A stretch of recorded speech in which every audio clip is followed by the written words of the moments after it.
All right, thank you, Natala, for that package. And now to discuss the topic, we have some of our guests here in our Abuja studio. And first, let me introduce the Honorable Minister of Health, Dr. Osage Henry.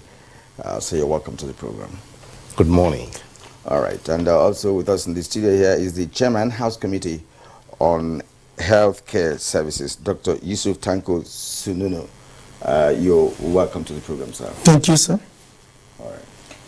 Also with us via Zoom from Benin is the Chief Consultant, Family Physician, President, World Medical Association, the immediate past President, Commonwealth Medical Association, the past President, the Nigerian Medical Association. Very long list, honestly. But please, let's welcome Dr. Osahon in Abulelito. Good morning, Nigeria. Good to have you, Doctor. Good morning, Nigerians. Thank you. Thank you. Good morning, Nigerians. Glad to be here again on NTA. Good morning, Honorable Minister. Good morning, Nigerians. Dr. Enabulela, but you didn't add that it's the coalition, the coordinator coalition of African National Medical Associations. I told you it's a long list. I'm sure it's not even complete with all this. We need to mention all that. And I mean, these are accomplishments. They didn't come. It didn't come that easy.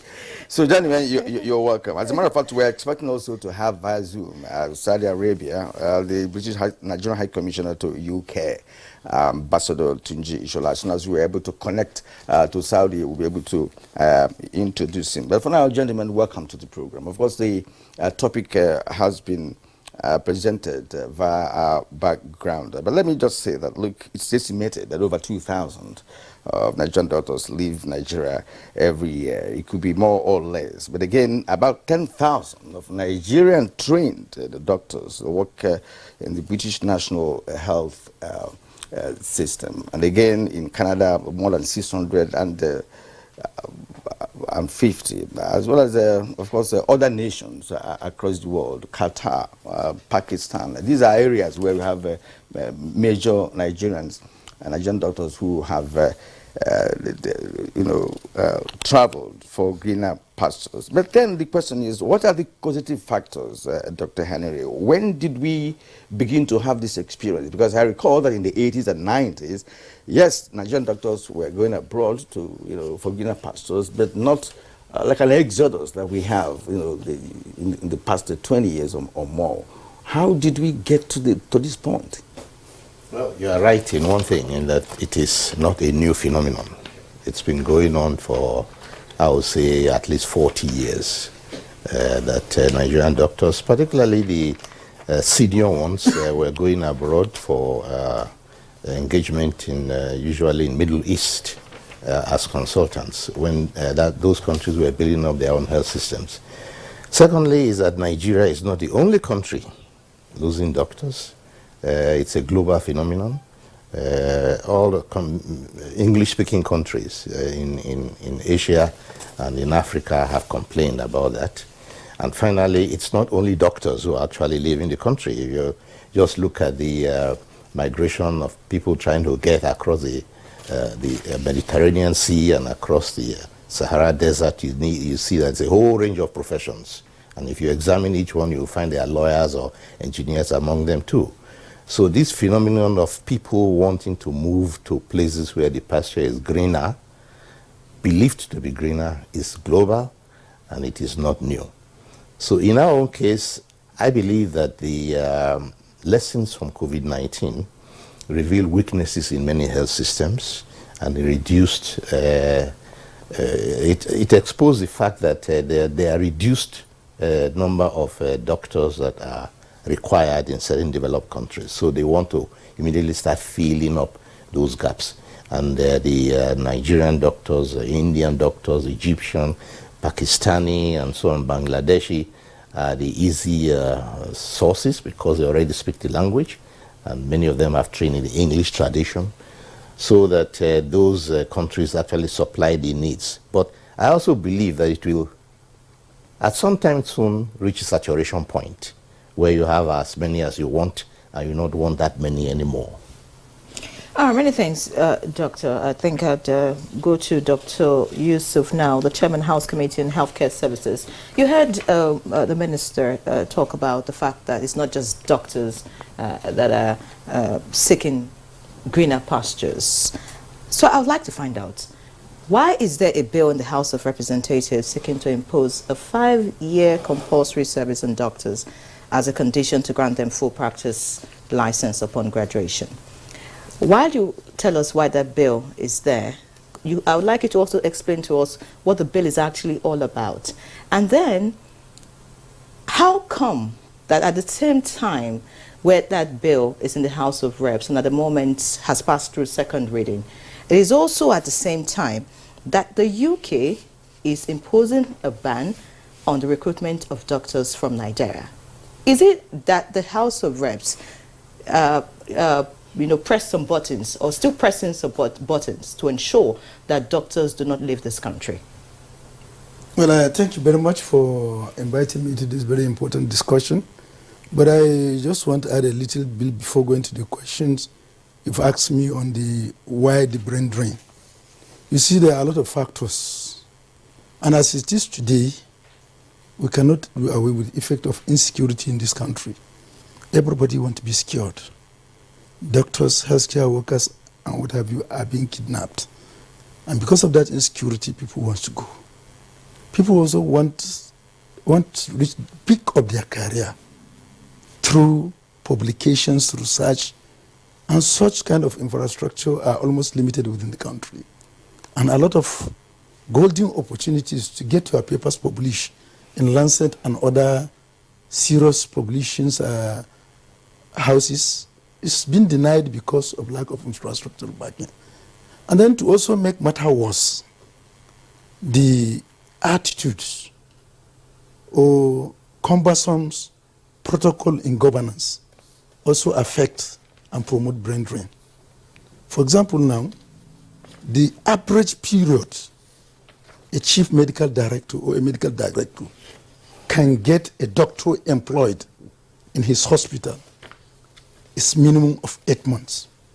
And I stand to be corrected. First of all, he will write to the ministry. It takes longer time in the ministry.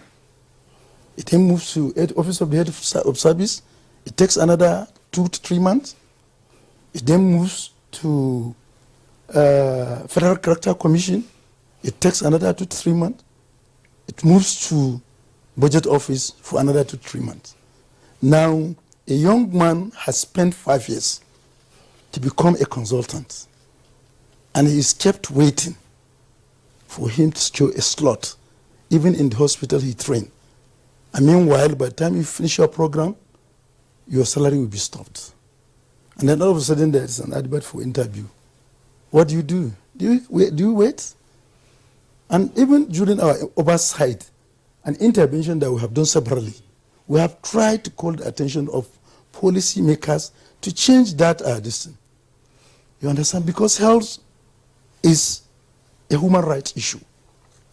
And the major pillar in healthcare is human resources for health. For example, there are many outstanding surgeries that are done in Nigeria.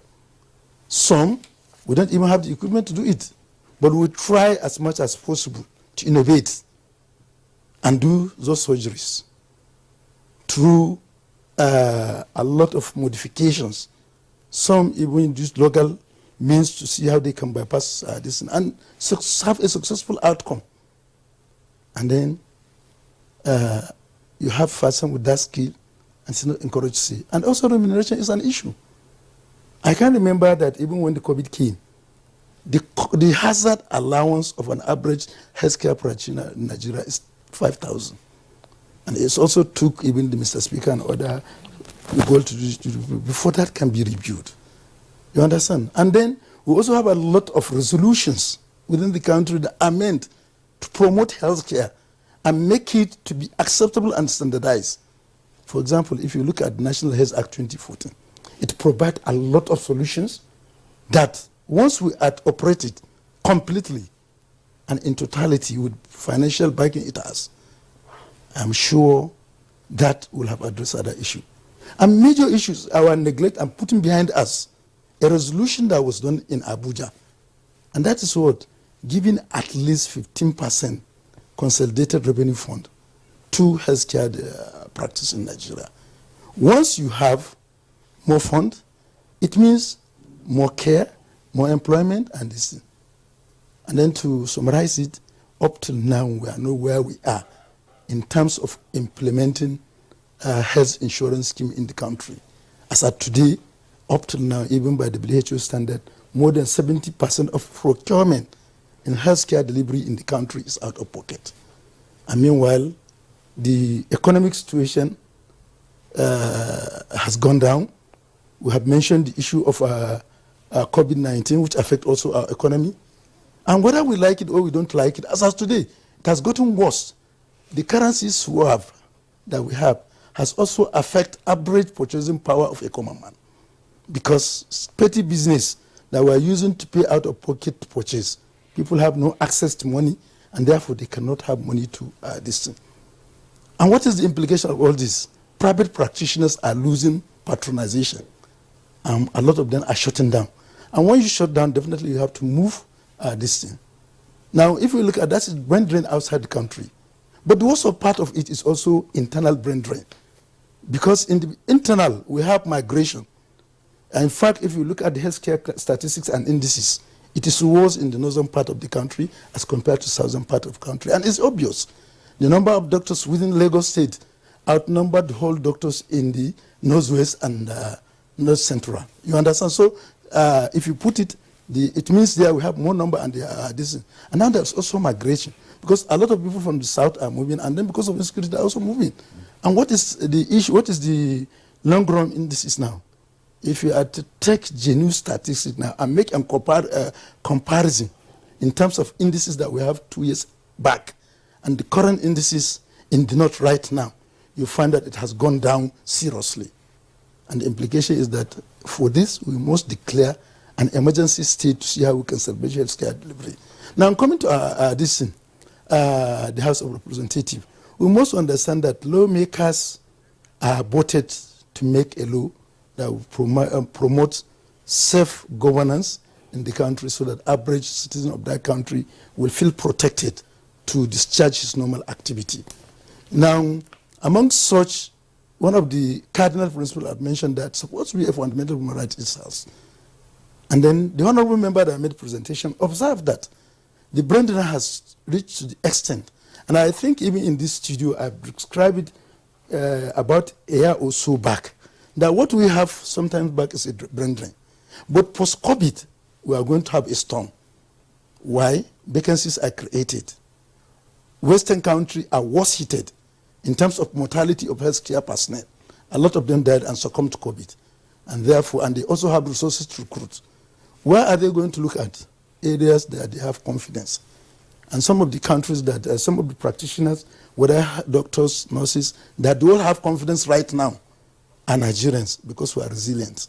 We are trained in a harsh condition and we practice in a hard condition. So we can stand any situation. And more or less an average Nigerian, whether we like it or we don't like it, is highly intelligent. You understand? You can train him with sophisticated equipment. Just give him 3 months. He will catch up and become one of the best in the country he found himself. So the attention will now come here. So it's just in an attempt to address the issue that the member brought up again. Before then, he has also presented a motion on the need to improve the working condition and services of healthcare practitioners within the country. He made that motion before. You understand? But you see, the issue is, at times you may want to correct. So it's that people don't, nobody says that brain drain is not a problem. It's a problem in the country. And one thing that this bill has succeeded, whether it's toned down or not, it attracts national attention now towards healthcare. Great. A lot of houses are discussing it. Yeah. I was in Channel TV, and even the BVs, other channels were asking me now. Great. So it's attracting attention. So this part is shortcoming that people are expressing. It has served one purpose. It reminds us that, look, something needs to be done. And the right time to do it is now. Is now. All right, I'm so happy that you are saying all these things. Your explanations are a clear indication, that you are in the know of what is going on in the nation's health sector, and what has already... Probably because, and I'm an activist too. I'm a past secretary general. Of course, you are speaking like one.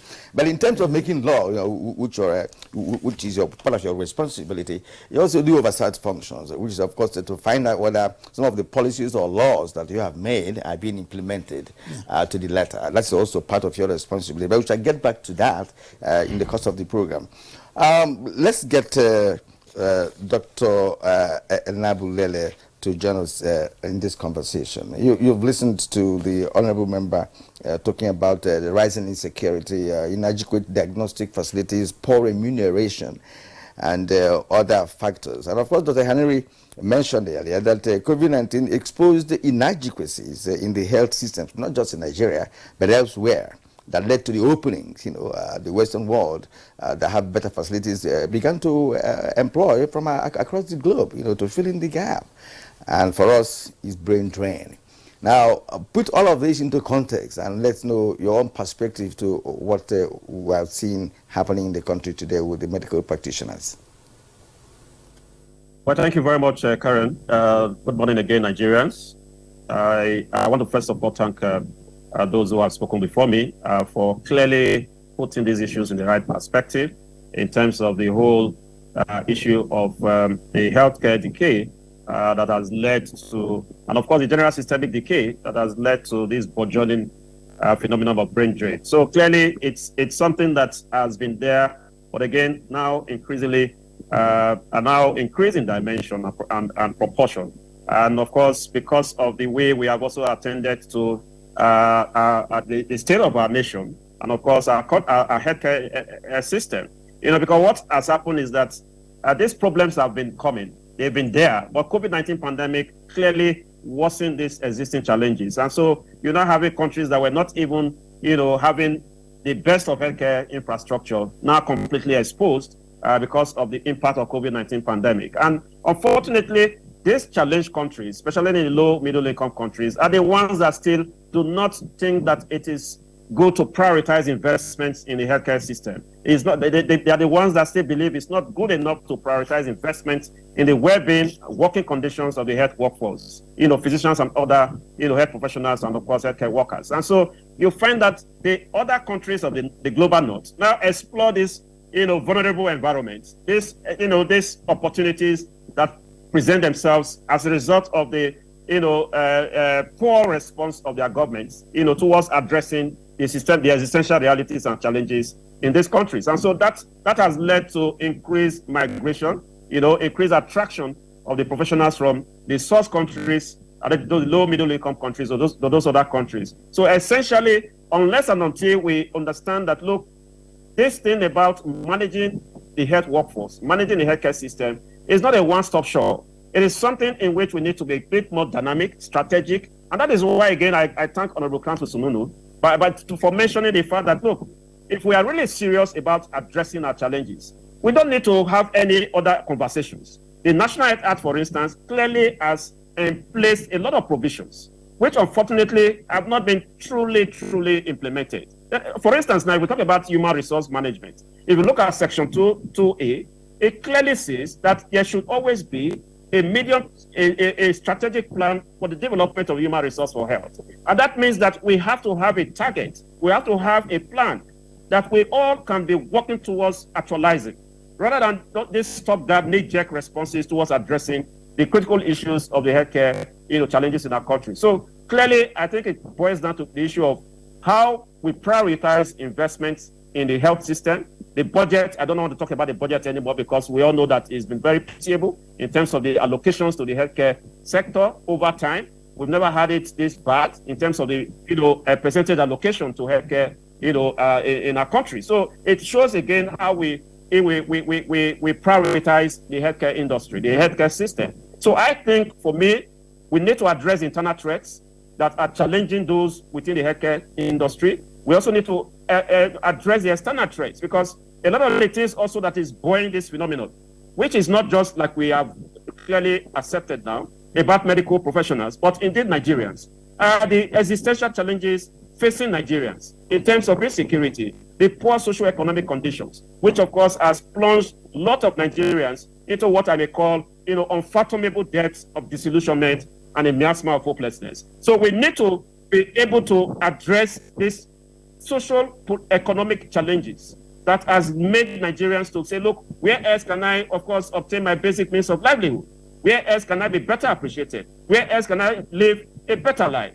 Where else can I be better prepared or better able to provide for my families?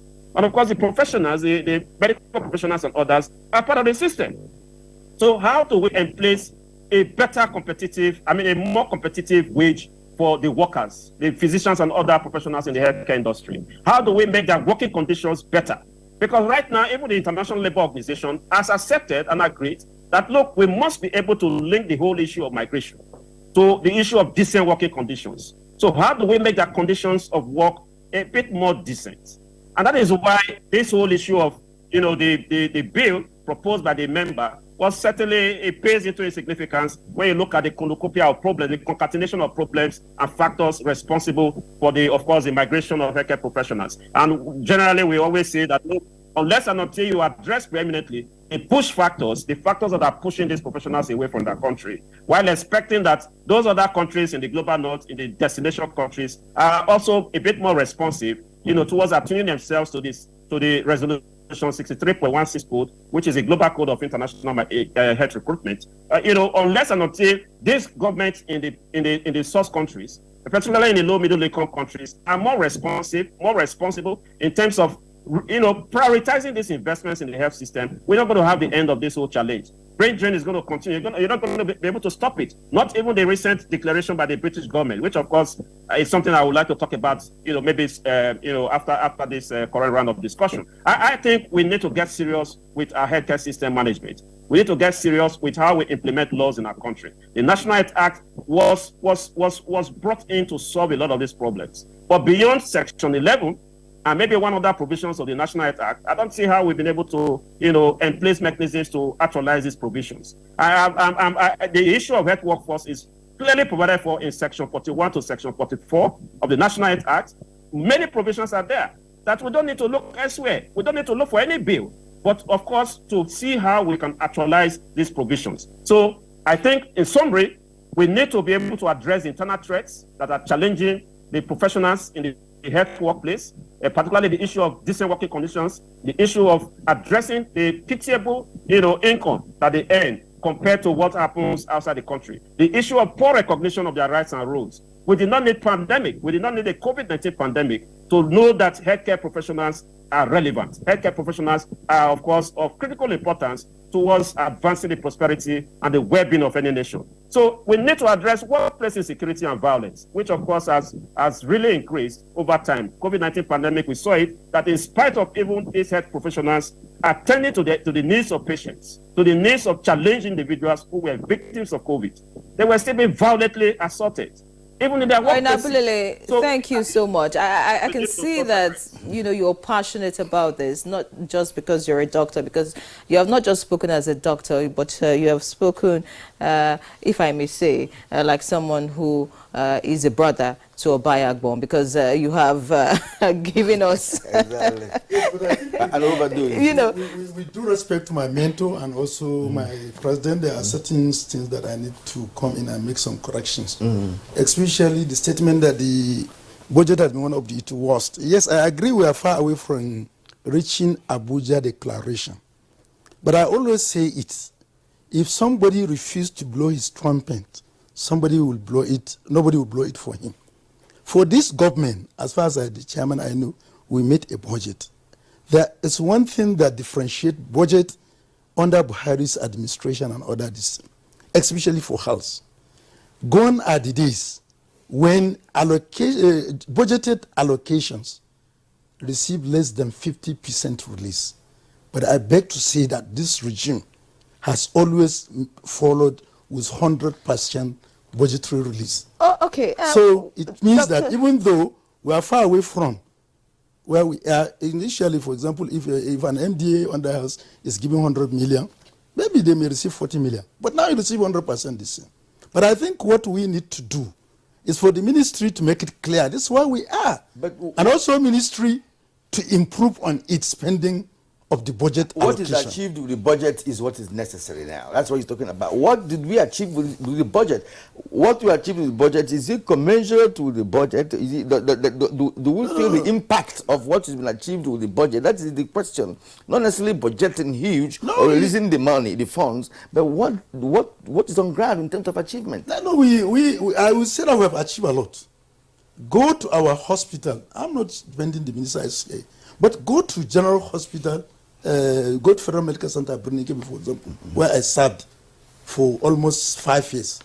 I knew where it was, and I knew where it's right now. Dr. Sununu, so there is much improvement. Yes, definitely. I'll come back to you. Yes. Talking about much improvements, it's clear for all of us to see. We go to hospitals, we communicate with our doctors one way or another, so we get to hear their response. It's not about what we sit here to say, it's about what is on ground.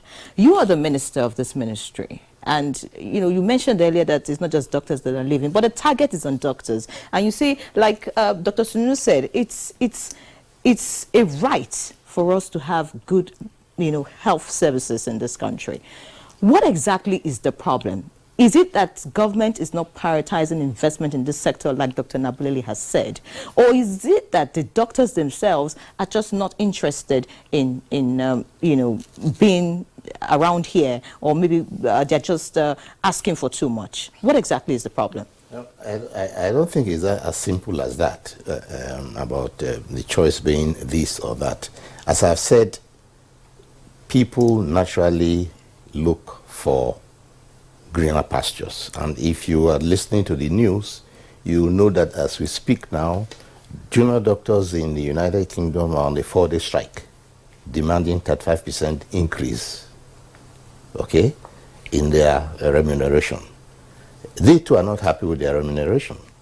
And in many other countries, the same thing. Now, the migration we're talking about now, it also even affecting European countries. In the European countries are losing doctors to Americas, to New Zealand, Australia, where the pay is more. So we must not lash ourselves too much when it comes to things that are happening globally. People are looking for greener pastures. But we must also find ways of solving our own problems. And the first is to understand what the problem is. Secondly, to know what has been done so far. Now, when we talk about healthcare, we're just looking at hospitals. What about the villages? What about the small towns? Can the farmer in the village find help if he has a problem in the middle of the night or delivery? We have the highest, one of the highest maternal mortality rates. And it's not in the city. Most of it is happening in rural areas. How much attention are we giving to rural areas? So the health system has many challenges. I must not focus on equipment in big hospitals in the cities. That's not the major problem why we are losing persons. And so there is a balance in providing primary, secondary, and tertiary health care. Training people, retaining people, giving them job satisfaction. It is true that this administration, and I can tell you that, has invested more in health than any other administration previously relative to budget. It's also true that we have received a lot of foreign grants in the health sector supporting us. COVID-19? Yes. Now there is, we started out with our 30 oxygen plants in the country. Now we're over about 120. Now, there are many people who don't know that. Dr. Nabulali might not know that. Every tertiary hospital has an intensive care unit, has an isolation center, has a molecular laboratory. Okay? So, but again, the fact is that even the National Health Act we are talking about now is not implemented only by the federal government. If you're looking at the health workers at the primary health care and at the general hospitals, they are under the care of the state governments. They're not under federal. But if there's any problem with the health sector, they're looking at the federal, they're looking at the president. But it's a problem that's everywhere, including the states. And the local governments, are they playing their role? Are they also pulling their own weight? Are they also making the right budget? States are also supposed to have budgets for health. Okay? Now, I also look at the fact that many of the personnel we have here, we're talking about doctors, for example. If you see what it costs to train a doctor in a private university in Nigeria now, it's in the millions. if you are going to a private medical school here, what you pay as school fees.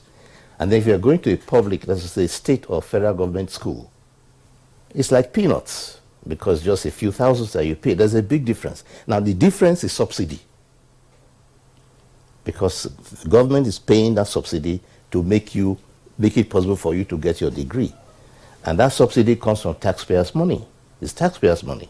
Now, in these developed countries, we're talking about the UK now, or any other country, you pay back the cost of your training over time.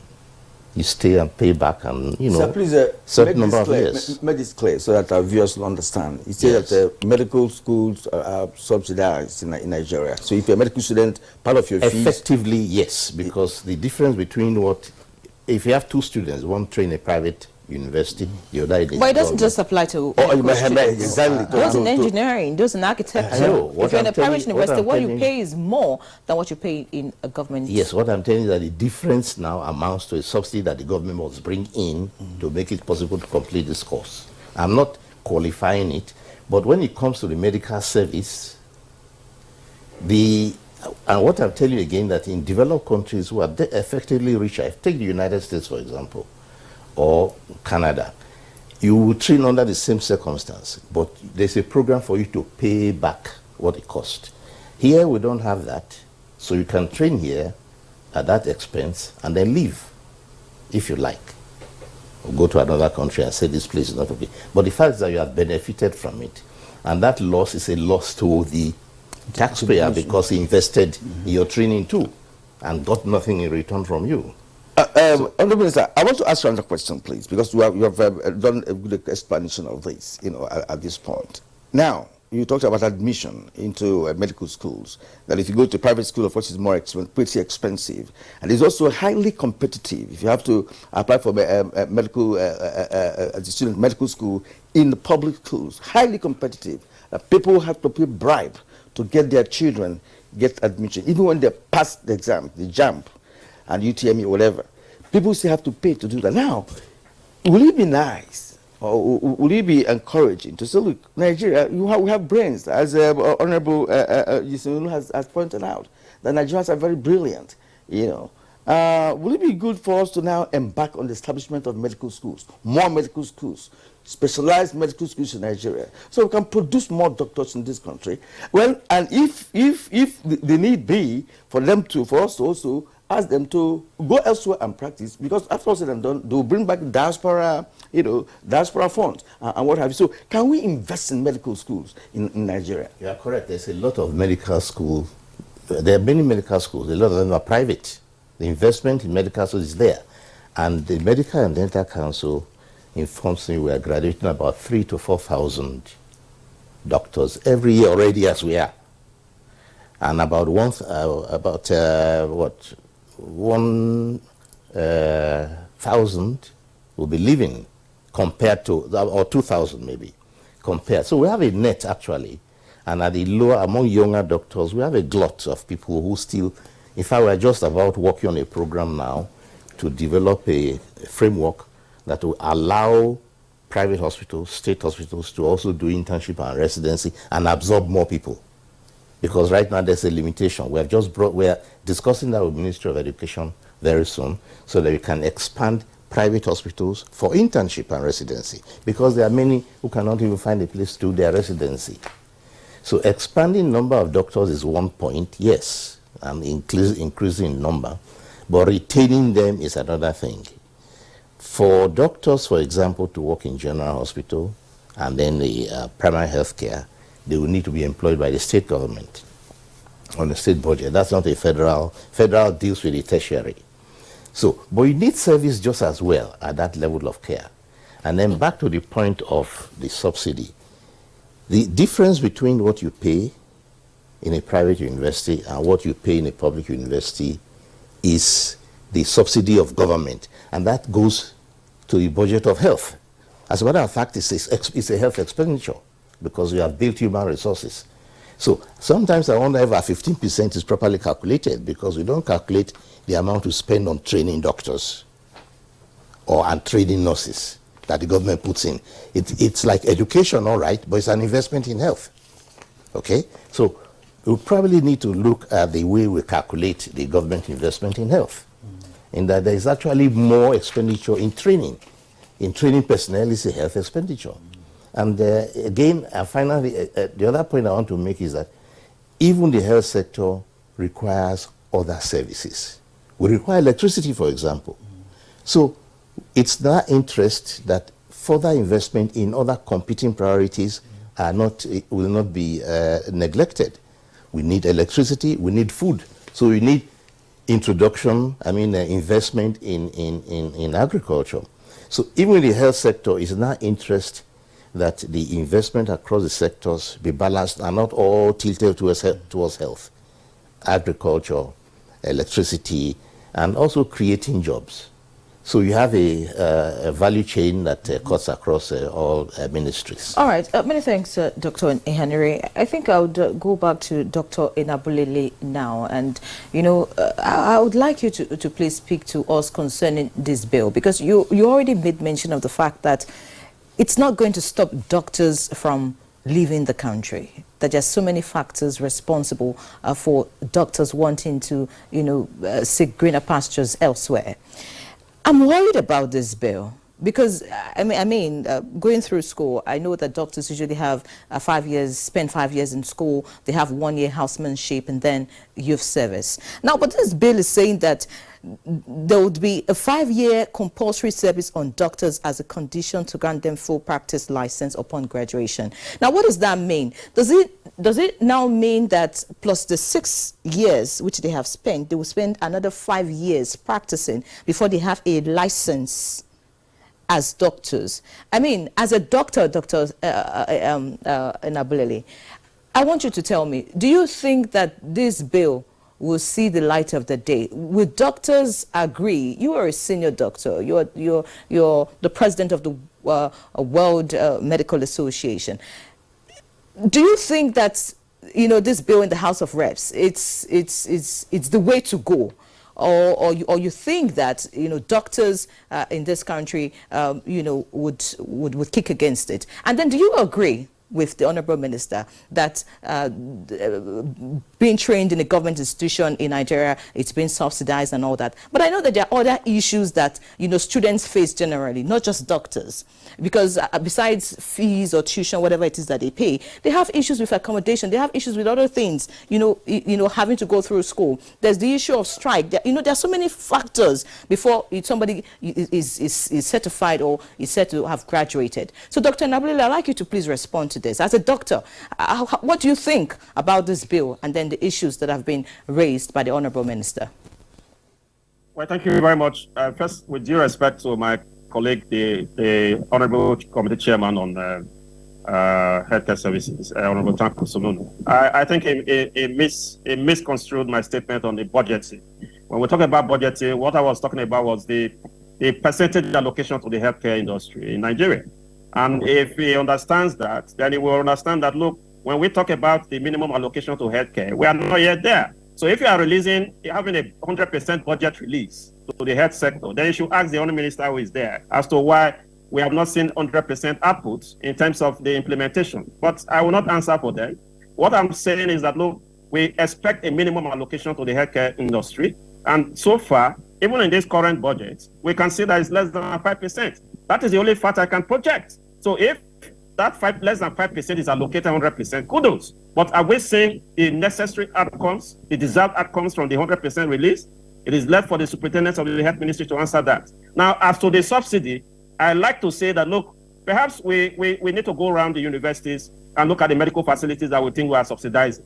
A lot of parents are still bearing the brunt of medical education in our country. So what are you really subsidizing? What kind of quality education are you subsidizing? So that is not enough excuse to say you want to now type down these practitioners who have labored for 6 years down to another 5 years of slavery. So that is to say that bill obviously is a non-starter. Is what I call a knee-jerk response to a more concrete systemic challenge. So it failed to research on the challenges confronting medical professionals, confronting healthcare professionals in our country. It failed to realize that, look, not only healthcare professionals, not only medical professionals are involved in this issue of healthcare migration, I mean human migration abroad, but in fact all other Nigerians, even those who are not professionals. Ordinary Nigerians are looking for the the easiest opportunity to migrate, to vote to their feet out of the country because of the challenging socio-economic problems we have in our country. So I think the bill was unresearched. In fact, if you look at the figures, the Honorable, with due respect to him, was even projected to the world. He said we have less than 10,000 Nigerians in our country. I mean, for God's sake, what are you doing with your legislative aids? What are you doing with your research funds, the allowance? You ought to have researched, even just by mere Google. The Google, if you Google, you bring out the figures of Nigerian doctors in our country. The Medical and Dental Council has a website. So clearly it shows that this was not a well thought out bill. And again, there are few countries who have tried to implement this. They had to reverse themselves because it was catastrophic. It was counterproductive.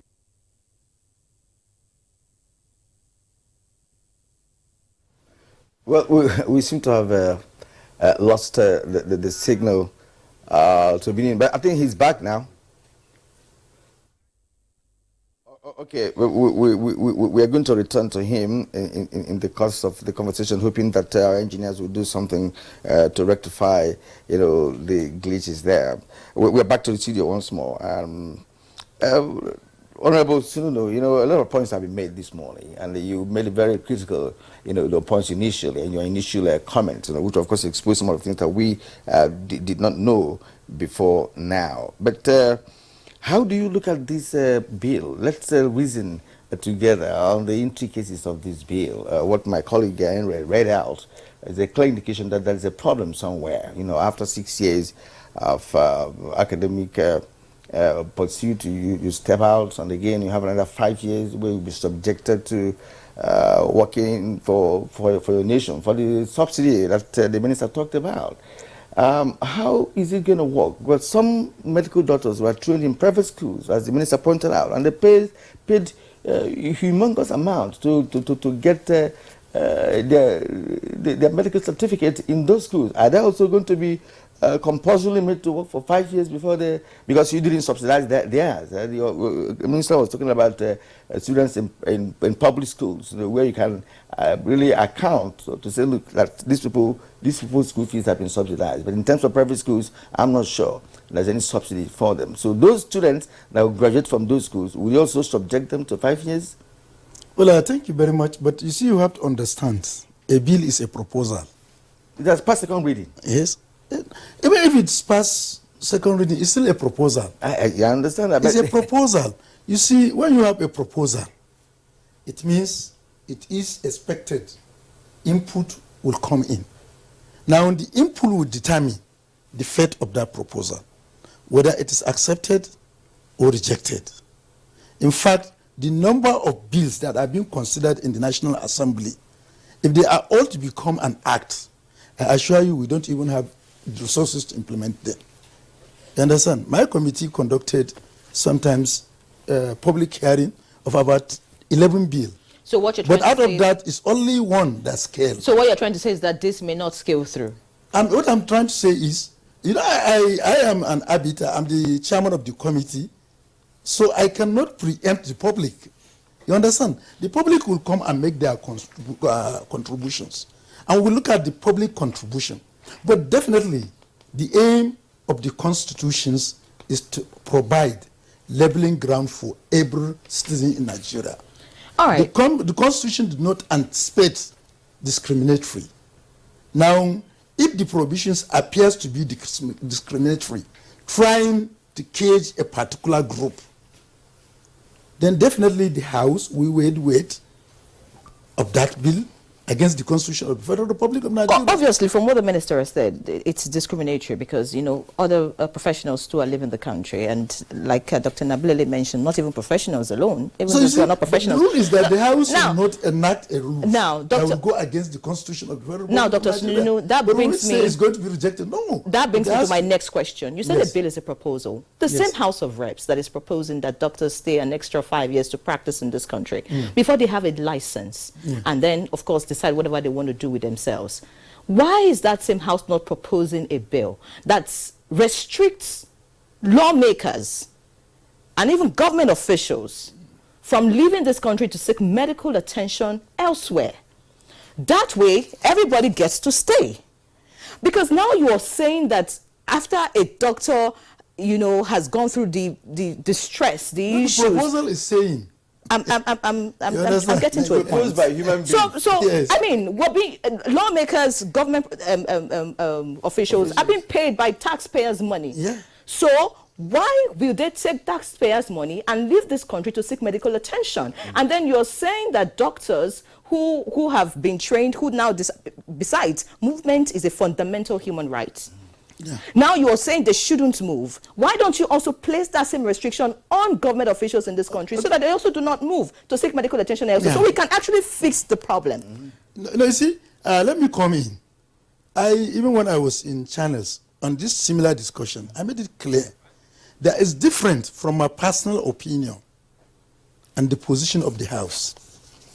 Personally, as an activist and as healthcare activist, definitely, I see a lot of weaknesses in that.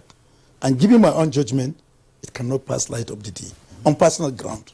But you see, as a member of House of Representatives, if deliberation is conducted and then by votes, majority said let it go for further legislative action, we have to. But for example, I'm coming. Let me cite an example.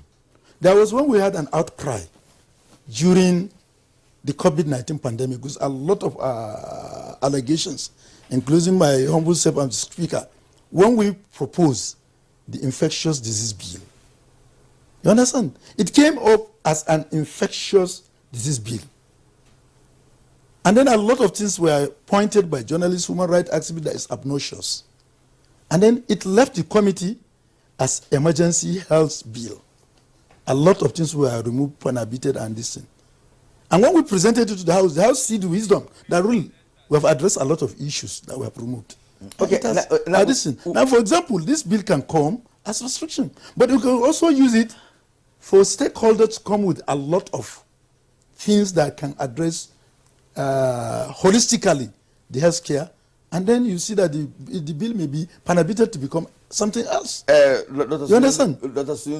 So let's just pause you there for a while, yes, because we have a time issue, okay, right? So that we can get back to other guests, right? So you made your point, yeah, about that. And my colleague was so clear about this. She said, "Look, if there should be restrictions, then let's extend it to other persons." Because we have the restriction must also be weighed according to the Constitution. That's what I'm saying. Yeah, so I'm not saying the House. Nobody says the House has honorable member passed that bill, or the National Assembly has passed it. Remember, even if it has been passed by National Assembly, we have the power of it to become an act. We have heard you, guys, and you have made your point, honorable member, yes, and it's very clear, yeah, because you are a professional, and you are saying that personally you do not see the light of the day. Yeah. But in terms of the House of Reps, yeah, so we don't want to see a collective error here, yeah, because it's in the House. Your own personal opinion may not, thrive. But all the same, no, there is no collective error because it has not been passed. If for you to say that there's collective error, even if there is, let me ask there must be a third. There must be a third reading, Minister, because it has not passed the third reading. A doctor, a very senior one for that matter. And of course, I'm sure if some of your children or relations must be doctors one way or another. Now, the question my colleague raised is very, very, very, very pertinent with respect to this issue of the bill we're talking about. Because for me, it's like a slap on the face of Nigeria, for UK or any other nation for that matter, to say, look, I want to restrict employment of Nigerian doctors. What was that supposed to mean? Now, we are also now trying to restrict doctors from practicing. You have to spend 5 years before they're licensed to practice because of the subsidy you talked about. Yet, we have private universities churning out medical doctors in Nigeria. Would you suggest that this bill should be passed? What will it portend for the medical practitioners in Nigeria, especially the younger ones?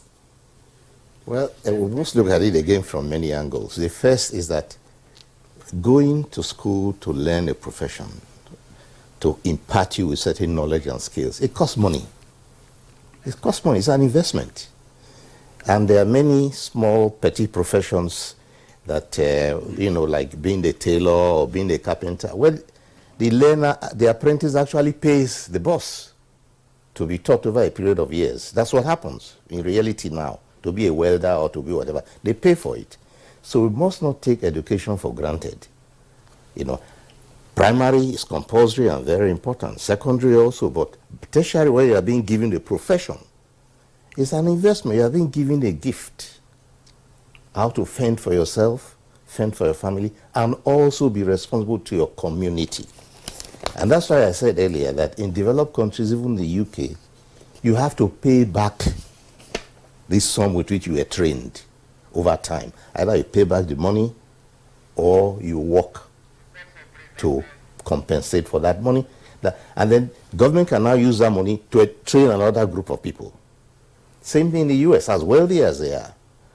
So that subsidy that I mentioned actually is an obligation for the person who received this very valuable education to say, well, you must also give that to a taxpayer. A lot of it is ethical. It does not have to be by law, but the person who went to a private school, paid his full money, paid everything, he doesn't owe us anything because he's paid for his education in his own way.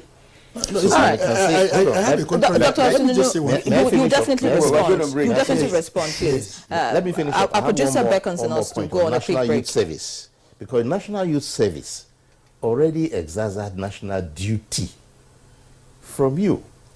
So you do that 1 year national from everybody, whether you are private. So which also means that you're not in support of this bill. And then finally, those who Dr. are in trained clear abroad. terms, Are you in support Are you in support of the bill? Well, I mean, my colleague was very straightforward to say that a bill is a proposal. So it's going to be modified. Okay. And then before we see what the final outcome is, and then we know whether we're in support or not. All right, let's quickly take a break now. When we come back, the conversation continues. Please stay with us. All right, we thank you for staying with us up to this moment on this edition of Good Morning Nigeria, reaching you via the Nigerian Television Authority Network Service. Well, of course, we have two big guests this morning. The Chairman, House Committee on Health Care Services in Nigeria, and of course the Honorable Minister of Health, Dr. Osege Henry, and of course Dr. Enabo Leledo, who just lost him temporarily. Gentlemen, okay, he's back right now. Okay, good. Gentlemen, before we continue, my producer just sent a message to us. You know, let us see what it is. He said Obama once said, that's the former American president, that if you remove Nigerian physicians in the U.S. health system, the sector will collapse. As there is brain drain, we have brain gain, and now brain circulation. Some Nigerian doctors have heeded the call to come back home. They have come back and have built over 12 world-class hospitals in Nigeria, Imo State, Lagos, Abuja, etc., beneficiaries. I once asked a question with respect to churning out more medical doctors. Dr. Henry admitted that there's a high competition in medical schools in this country. People pay through their nose, even when they pass their JAMB, to get into medical schools in Nigeria. And not just that, many students, they were not given admission to read medicine. Some of them will now still do some other,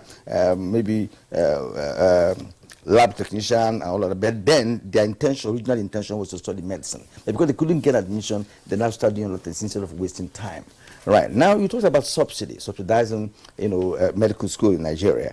And you gave an example of happening in the US, off camera, where the students will get direct grants from government, which is a clear indication that, look, I have directly benefited. But when you talk about subsidy, that the person does not feel the impact, it appears nothing happened. But if students get direct grant in their account to say, part of your school fees and part of other things that you need to pay money for to be able to graduate, fine. Then you can now say, okay, now, my friend, we have trained you, we partly trained you, you spend 5 years with us here, right, before we allow you to leave the country.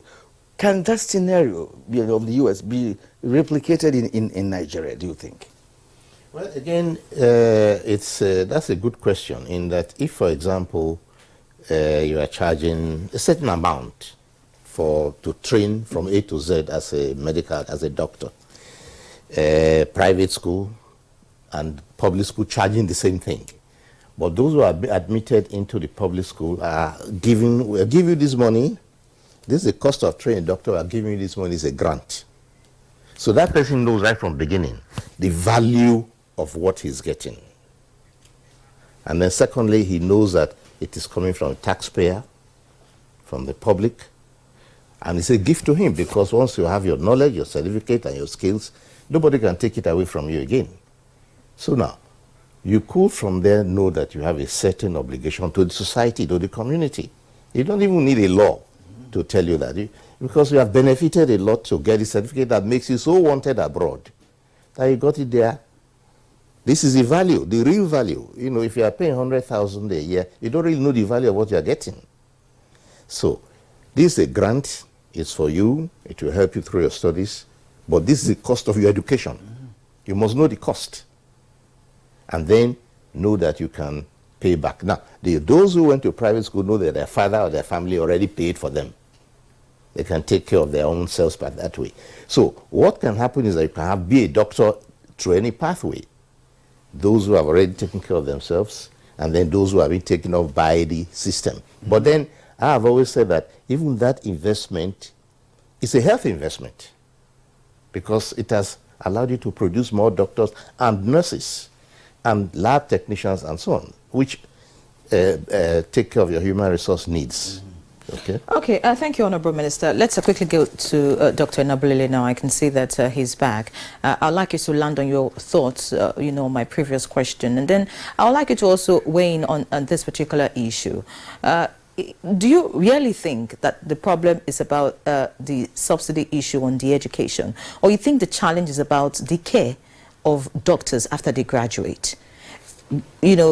I really want to know, because if it's about the education itself, then we should see more people leaving the country to go to school abroad, all right, or in other places where they could get a medical degree. But what we see is that they stay here, get schooled, and then leave. So is it the work environment after they graduate that is the issue, or is it the education itself, or both? And then also, like I said, you could land on your previous thoughts on the previous question before we had the audio challenge.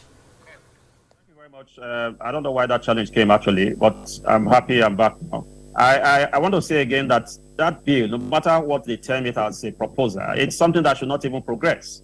You bend the case of the bill that was proposed to stop, political office holders from going abroad, to even having their children schooling in Nigeria. But that bill was decimated. So a bill can be decimated at any stage. The question I ask is, why do you want to spend taxpayers' resources, the same taxpayers' resources, to call for public hearing, waste people say, when you know that bill is a non-starter. That bill is not going to help solve the problems of Nigeria. And when you are even discussing a bill, you cannot discuss from outside that bill, because the bill has been proposed, targeted at certain, expected deliverables. So no matter how you pandabit it, the substance of that bill remains. So I think Honorable Sununu knows better. And I want to give him all the respect, because he has done so well in the House of Representatives. And I know that, look, this thing should not come at this point, because it's a bill that was not well thought out. It was ill thought. It was ill advised. So we should not waste our resources calling people from all over Nigeria to come and gather over a bill, which we know is not a solution to the problem. It's a cure that is even going to be worse than the ailment. So I think they should, because it doesn't also cast our representatives in good light. Because if I say now, for instance, now, how come you are using as evidence the fact that you have less than 10,000 doctors in Nigeria? Whereas in Nigeria, the Medical and Dental Council has said that, look, as of 30th of December last year, we had over 56,000 doctors. That is from the Medical and Dental Council. They are the statutory body to give evidence on the numbers in Nigeria. So when a House of Representatives committee member stands up to say we have less than 10,000, it begins to question, the level of diligent prosecution of even his proposal. So I am suggesting that rather than waste our resources, there are a lot of proposals already on ground. The health reform agenda is already clear. The National Health Act, Section 41 to Section 44, gives imprimatur to the superintendents of the health ministry to develop a health manpower agenda, which, of course, by now we should be talking of how far have we gone in implementing it. There are several provisions. Even the National Tertiary Health Institution Standards Committee is supposed to be obligated by virtue of Section 9 to develop a strategic plan for even training opportunities for Nigerian doctors. It's clear. So why are we running away from this? I think the issue of subsidy, as far as I'm concerned, with due respect, is an escapist way of looking at the issues from a more comprehensive and holistic perspective. But on the issue of production, let me say that it's not even the question of it is not also just production alone. You can produce from now to tomorrow, but if you have no proper mechanism to retain them, to train and retain, and of course retain them, you're wasting your time. You're just going to be producing for other economies. Nigeria today, yes, needs to produce more. We have about 39 or thereabouts, fully accredited, public medical schools, or of course about 9 private medical schools. So we don't even have enough. If we have to meet the deficit of over 300,000 doctors just now, going by the WHO requirement of 1 to 600, that is even for urban centers. Then we need more medical schools, and that is why the concept of medical universities also is very, very important at this point in time. So, but my view is that it is not just about production. We need to also put in mechanisms to retain them in terms of the alluring, working environment within which they can offer their practice, their profession. We need to have attractive incentives to make them know that, look, our country is committed to you, so I want to be committed to my country. The question they raised about US and UK, for instance, I must put it in proper perspective. There is nothing like tying down anybody in those environments. In fact, those who go for loans are given opportunity to start paying back their loans once they start having any power. Once they are employed and they start any income, that is when they even start paying back their loans. There are many people who do not fall within that bracket. Nobody ties you down with anything because the society is providing for you. So when you start earning your means of livelihood, they expect you to gradually start paying back. So this case is different from the case of Nigeria. So what kind of subsidy are they? What subsidy are they putting into medical education? We all know what we passed through. So let's not even go there. I think we should not run away from a clear roadmap on how to address the issue of human resource development in our country. And of course, generally, the state of our country, Nigeria, because that cannot be removed from what has been happening. Because right now, like we said, the whole question of insecurity is challenging every Nigerian. Nobody wants to, of course, be held hostage by criminals, by hoodlums, by kidnappers. Some pay, in fact, they go to borrow money, and once you'll be released from the stranglehold of the kidnappers, what else do you think of? How to go to other economies to survive? So those are issues that we need to, of course, thank you. Thank you indeed for your postulations. Thank you. We are trying to manage the rest of the time that we have for this morning's edition of the program. Let's return to Honorable Sununu once more. You didn't agree with Minister on one or two issues. You can address that in 1 minute. Another is this: would you consider to be a bill that will include direct grants to medical students, as a prerequisite for you to now come up with any 5-year, work before you travel outside the country? In a nutshell, please. Well, I think, thank you very much. For the bill, anything that will amount to restriction, as far as I'm concerned, I personally will not propose it. You understand? But there is nothing that stopped us from proposing what will ease access to training. And that's what right now is doing. We already have a medical residency training act, which currently now it has passed the first reading. I'm a co-sponsor of that bill, so that we aim at reviewing it. We have seen the advantage, even though it is short of the expectation in terms of providing adequate funds to ease the training, but it has substantially reduced the hardship of resident doctors, because I have also passed through residency program to become a consultant. So with that, we see that if we can make it effectively more effective to address challenges that residents doctors face, then we can do it. But it does not mean that if we do that, we also have to restrict them. You see, the issue of restriction, where I have issue with, you cannot provide a law without preparing for it. Right now, there are issues of nomenclature. If, for example, immediately you graduate, you'll be given provisional registration that may last you 2 years at least, and you are not at that time to be a house officer. And then from there, you move to either registrar or medical officer one, and you progress until you become a consultant or a chief medical officer. Now, within that 5 years, where do you situate them? How do you call them? You understand? And what are these things? Now, can you keep somebody? We just, even the Honorable Minister just mentioned that housemanship positions is becoming a problem in the country. And that's why there is this ongoing discussion to see how even the ministry can collaborate with MDCN and private hospital so that we can expand the space that house officers can occupy. Now, if you say you don't have even space to occupy those that are the few you have now, and you are saying that those that have even finished their 1 year will also have another 4 years stasis, it becomes a serious issue. These are issues that we have to look at. How does it impact well? And now we are saying we don't have that. Listen, you see, we must understand the differences between full registration and provisional licenses. Provisional licenses grant you as a doctor to work under a close supervision of your senior experienced colleague.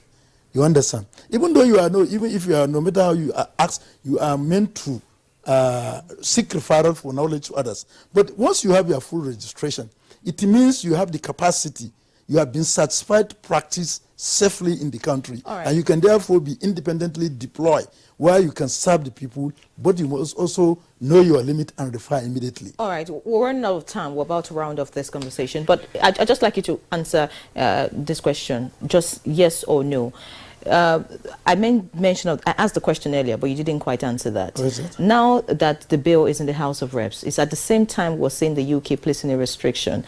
Are we likely going to see a restriction from other countries? Is the House of Reps involved in this restriction that is coming from the UK government at this point in time? No, in totality, the House of Reps is not involved. You see, let me tell you, it's all about equity in healthcare delivery world over. All right, thank you. It's fair that the weaker wards are being rendered, making it difficult for them. So it's just a mere coincidence. By 20, it's just a mere coincidence that we have a bill. Okay, yes. Beautiful. So on a final note, Honorable Minister, this is your sector. You're a doctor. Besides being a minister, I mean, I'm sure you have people that you have trained who are doctors and upcoming doctors that you're still training. What really is the way forward? What would you advise government and even the doctors, just so we can get all of this balanced? And to add to that, what do you think is the reason why UK is placing this restriction? Well, I told you earlier at the very beginning that they may be approaching a saturation point in that you don't just endlessly recruit. They are recruiting from, not only from Nigeria, from other countries, India, Pakistan, and so on. So they are moving near a point of saturation. It's not necessarily a saturation. It's actually because of the WHO global code. No. They gave was that continuous recruitment from weaker wards will make it difficult for them to attend universal health coverage. Yeah, exactly, which is based on the WHO global code that countries on the list that are not actively targeted for recruitment of health workers, I mean, that is countries where they do not have sufficient health workers, doctors should not be recruited from such countries. I think this, well, because of time, we cannot ask Lieutenant Abulele. So that's like one of the reasons. Well, I read that why. One and I know about it. And there's actually a clause to the restriction that if two countries agree as regards doctors that should be recruited, of course, they would also accept doctors from those countries, even on this restriction list. So, on a final note now, what should we do as a country, Nigeria? I mean, just so that we can get it right in our health sector. Well, we're doing the best that we can do. What we should do is a big topic, and there have been subdivisions. We are also, in the Ministry of Health, for example, have a very important program which we call Brain Drain to Brain Gain, in which we are bringing in diaspora Nigerians and all other specialists to even start lecturing within our universities from abroad. All right, or to provide service. Honorable Minister, we have to pause you there at the moment, and thank you immensely for sharing your time and your thoughts with us on this very important topic. The Honorable Minister of Health, Dr. Osagie Ehanire, thank you again for being here this morning. Dr. Yusuf Tanko Isuno, the Honorable Member and Chair, House Committee on Healthcare Services. We also appreciate your contribution this morning. Dr. Osagie Ehanire, it's always been nice having you on this platform. Thank you indeed for being part of us this morning. Well, next, Thank you. All right, next is a bit of sports from our sports desk.